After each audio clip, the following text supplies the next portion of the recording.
Hello everyone, in this video I want to talk about the three main and important principles of creating work cycle animation that usually aren't talked about, so that we won't be needing to use references while creating such animations all the time.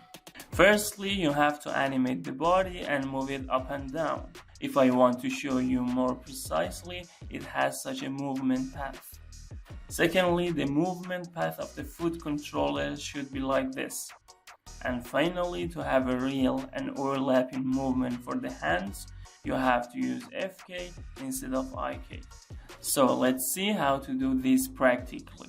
Before starting to work, if you haven't subscribed to my channel yet, please subscribe, like and share this video with your friends. And if you have any questions, feel free to comment. Okay, the first thing you should know is that I've already rigged the character using Behance 2. And if you're not familiar with character rigging, I recommend you watch this video. It's also good to mention that I've set the frame rate of the comp to 24 frames, so that the whole walk cycle animation will happen within 24 frames or just 1 second. As you can see, I've specified the walk cycle poses by markers. Every pose is 3 frames apart from the next pose. The first principle about walk cycle animation that you need to know is the body of the character has an up and down movement. So for creating such movement, I hide the controllers that I don't need. Then I open the position of the body and then I separate it. In the up pose, I move the body up a little. Then I create a keyframe for the Y position of the body. In the down pose, I lower it down.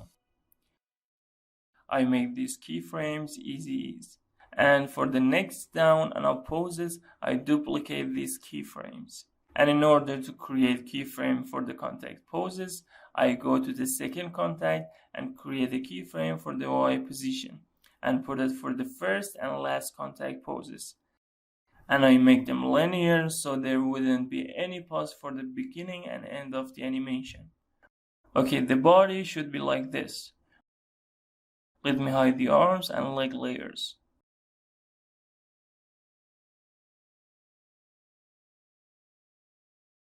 As you can see, the body should move like this. The next thing that you need to pay attention to is that when the body is in the contact pose, it would slightly move forward.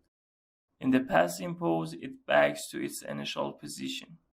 And I duplicate these 2 keyframes for the next passing and contact poses. Then I make them easy.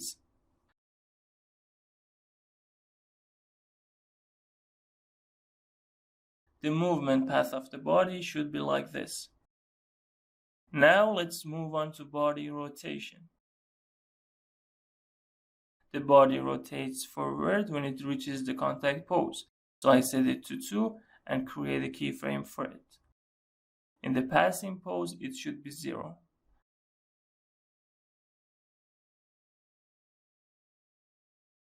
Then I make the keyframes easy.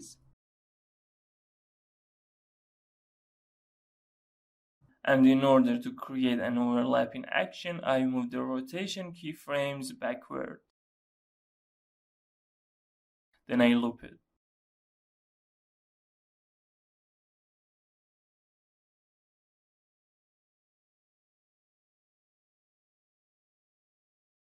I loop the other ones as well. After animating the body, it's time for the second principle, or making the movement path of the legs. For doing so, I unhide the right leg of the character. As you can see, the movement path of the leg controllers should be like this. For doing so, I open the position of this controller. In the first contact pose, the leg should look like this. In the second contact pose, the leg moves backward. And in the last contact pose, I duplicate the first keyframes here. In the second passing pose, the leg moves up. Basically, I just made a triangular path like this for the controller of the leg. Then I made the path curved.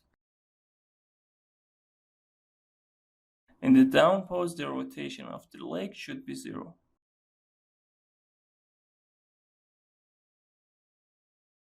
It should be like this here.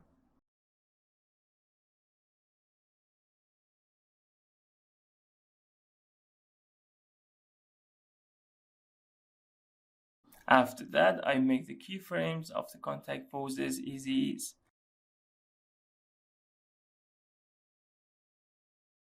I copy these keyframes and paste them for the position and rotation of the left leg controller.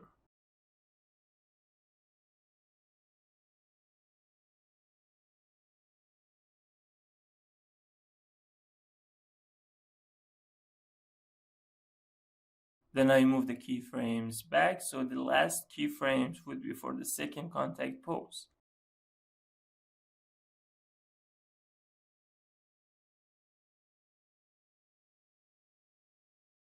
In the up pose, the body is slightly upper than it should be. So I just select the up pose keyframes and move the body down a little bit. Okay, after animating the legs, it's time for the third principle, or using FK for animating the arms, not IK.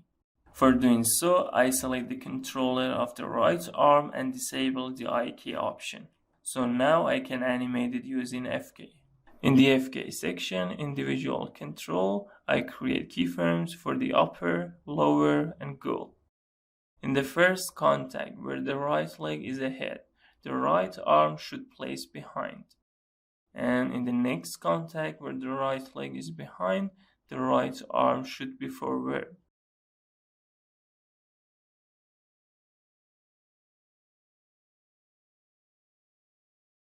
I make the keyframes easy ease, then I loop them. And in order to create an overlapping action, I move them like this and place the last contact keyframes for the first one.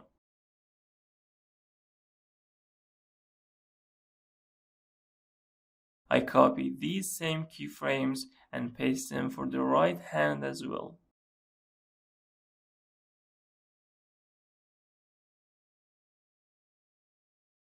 They should be like this. This hand should be exactly the opposite of the right hand. Okay, after that, we can also animate the head. For doing so, in the contact poses where the character lands on his front leg, the head rotates a little bit down. I set it to 5, and in the passing pose, it should be 0. Then I make the keyframes easy ease, and for overlapping action, I move them back and loop them all.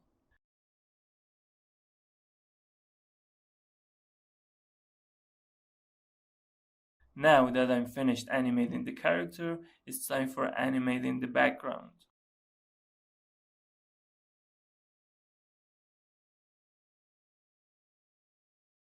To do so, I create keyframes for the position of this shape.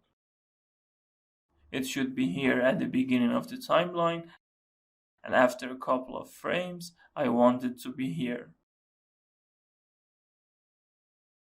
I animate this line too.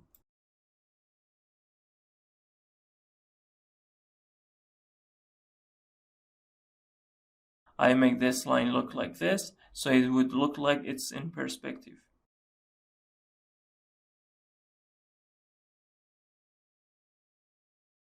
Let's see how it turned out. In the 6 seconds, I move the last keyframes right here. Okay, to increase the number of fences, I use the echo effect.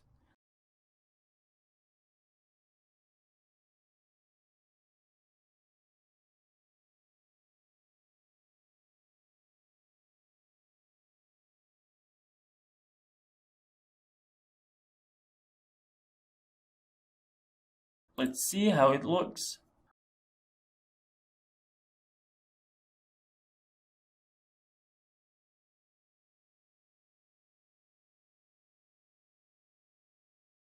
I move the second keyframes at the beginning of the timeline. Again, in the second 6, I increase the echo number.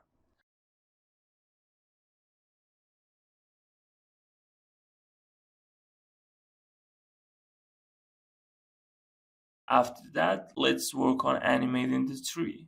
First, I create a keyframe for its position. Since the tree is located in the back, its speed should be relatively slower. I go to the second 8, I create a keyframe for it. For the first keyframe, I move the tree out of the scene. And for the second keyframe, I move it right here. Let's see how it looks. In the second 6, I duplicate the tree layer. I put the ruler here so the location of the tree is obvious at the end of the animation. I go to the beginning of the timeline and move the second tree right here, so the loop would work correctly. And once this tree goes out of the scene, I trim the layer.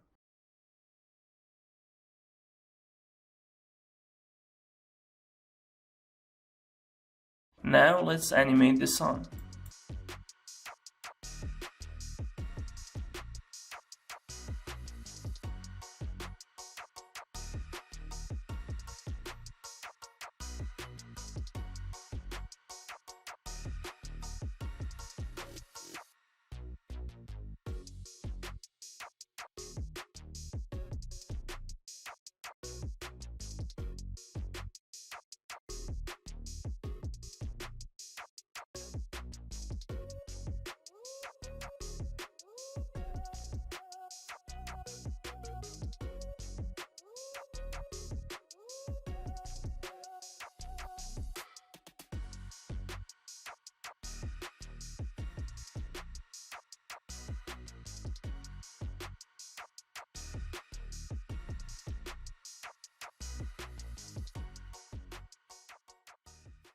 Let's see how it turned out. Let me make a shadow for the character as well.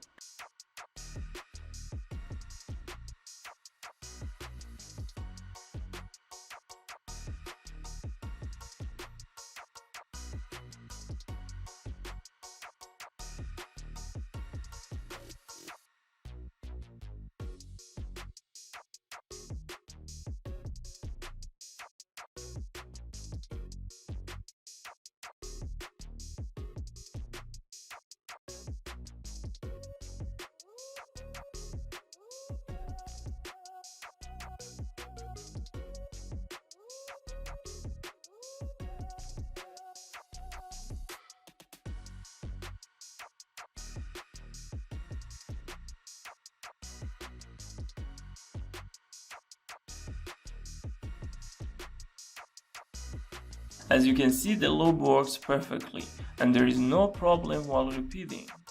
Good luck!